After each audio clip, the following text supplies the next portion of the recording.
You're listening to Turi Ryder's She Said What podcast. I'm Turi, along with Marci Persky.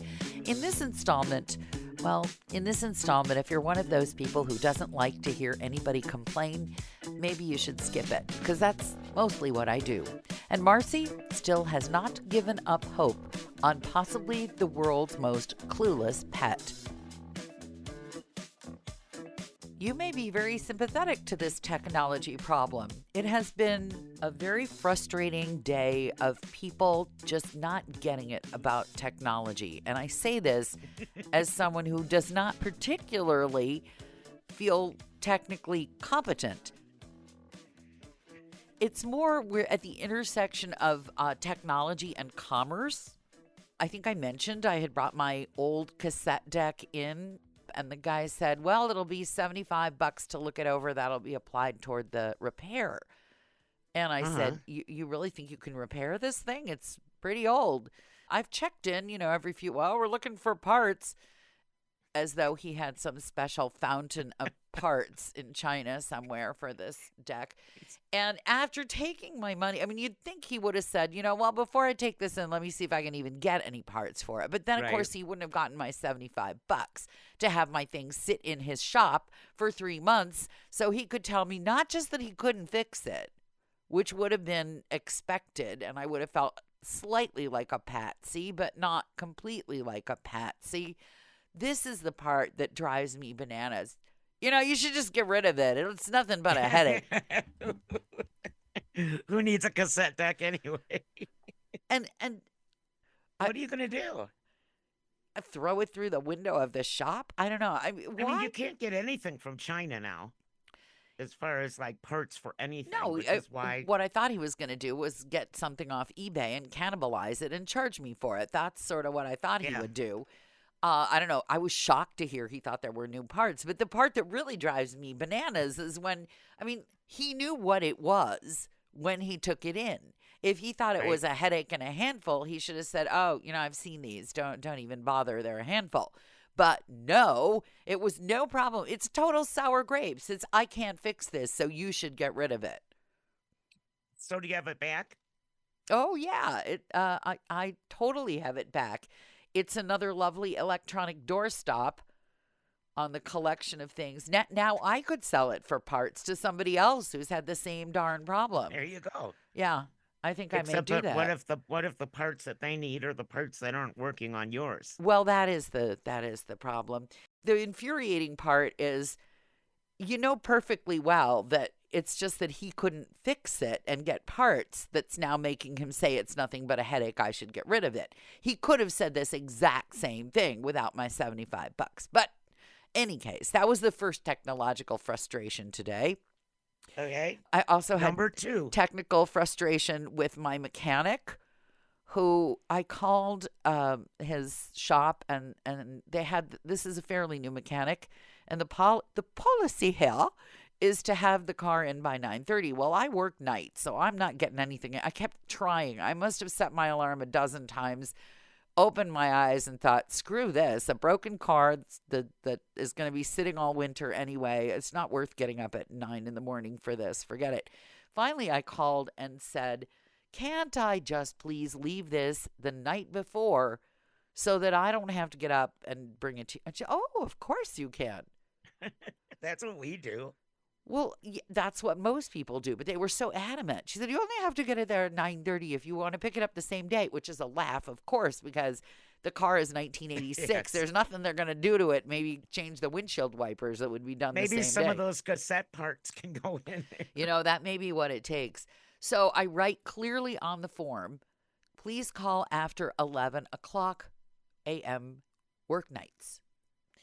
I wake up and there are about 5 frantic messages from the mechanic. I can't reach you. Is this a good number? Why can't I reach you? So I call him back. His first thing is like, well, is this the right number? I've been trying all morning. I said, you will see on your intake form. Oh, okay. So, you fill out this whole form. Nobody reads it. Nice. Now, let's move on to item number 3.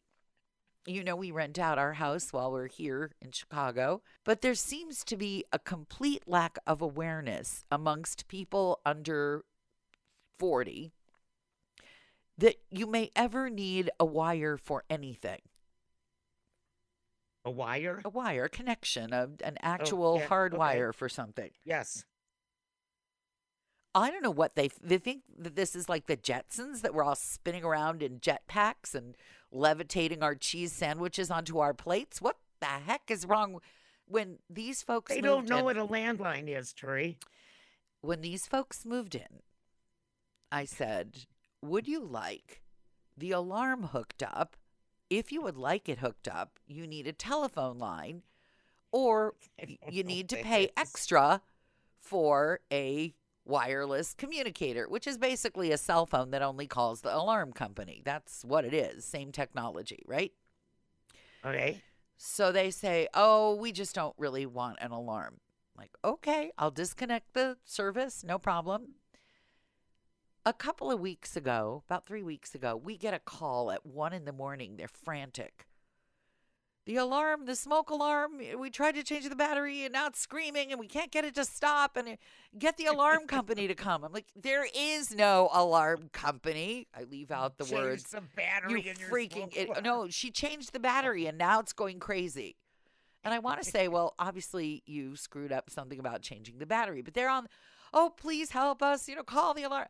The alarm company has nothing to do with this. You have cut the cord between the house and the alarm company. They don't talk to each other anymore.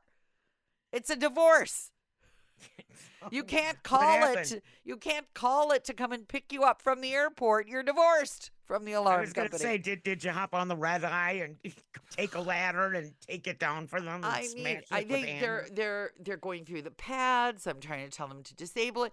The bottom line, after an hour of this thing shrieking in their ear, my ear, is that she'd put the battery in wrong.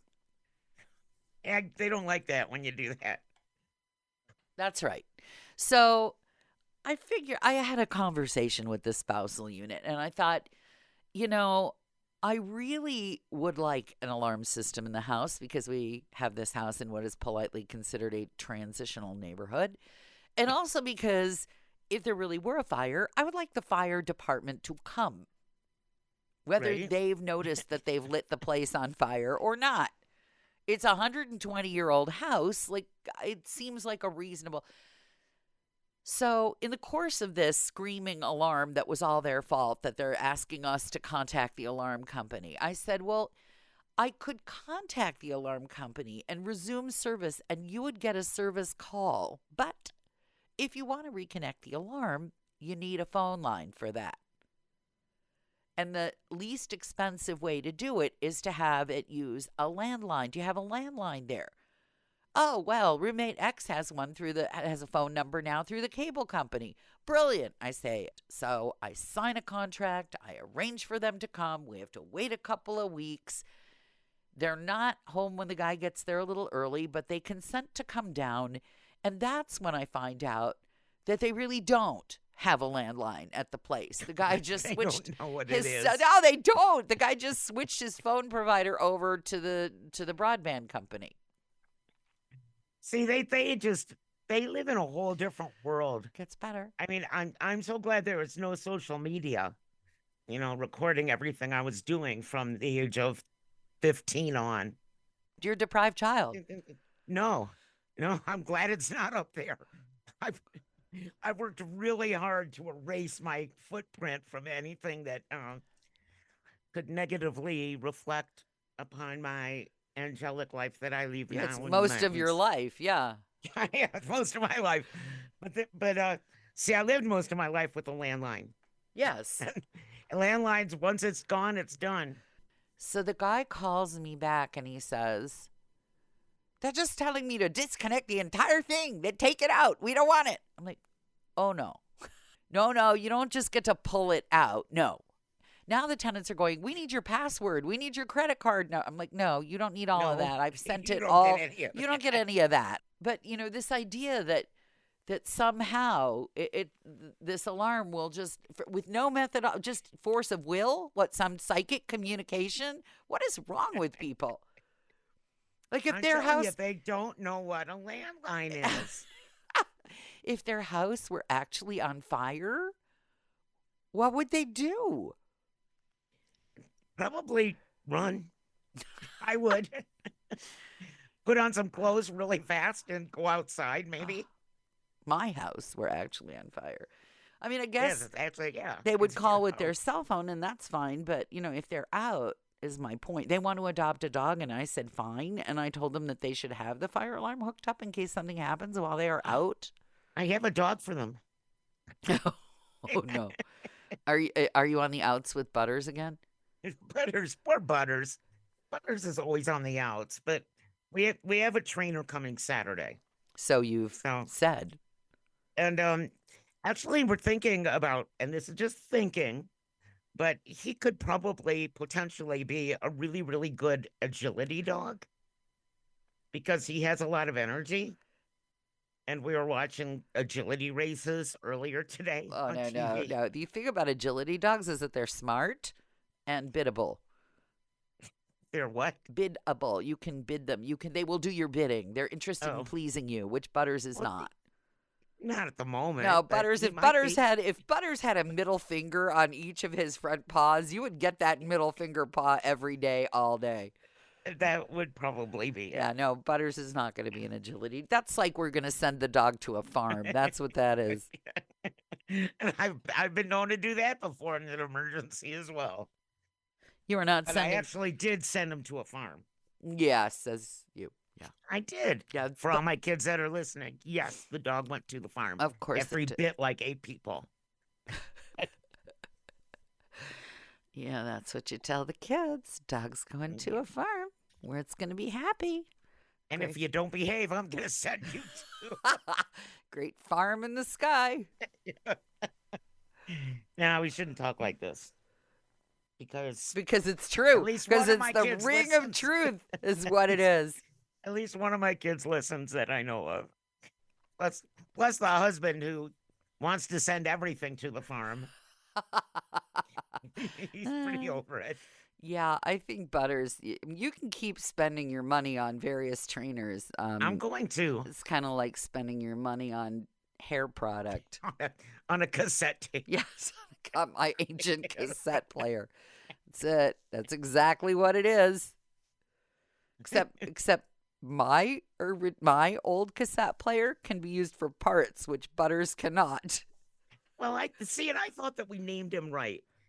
Because we named our dog Einstein, and Einstein turned out to be special to the day he disappeared when he was 15 years old and thought the couch was his girlfriend.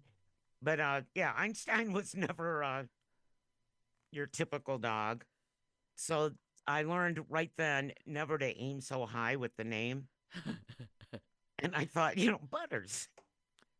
Butters is sweet and naive and not too bright. And now I don't know what.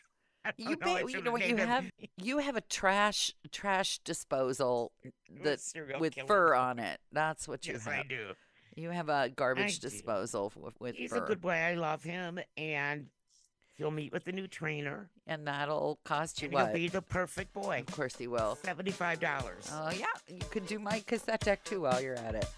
Yeah. And you'll get the No, I'll same have him fix answer. Same answer. These are a pain in the ass. You should get rid of it.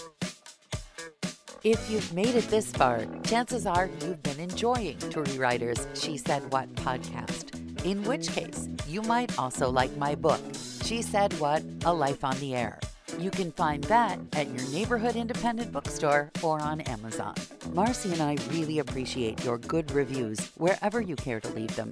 Your kind words help the podcast grow. Thanks.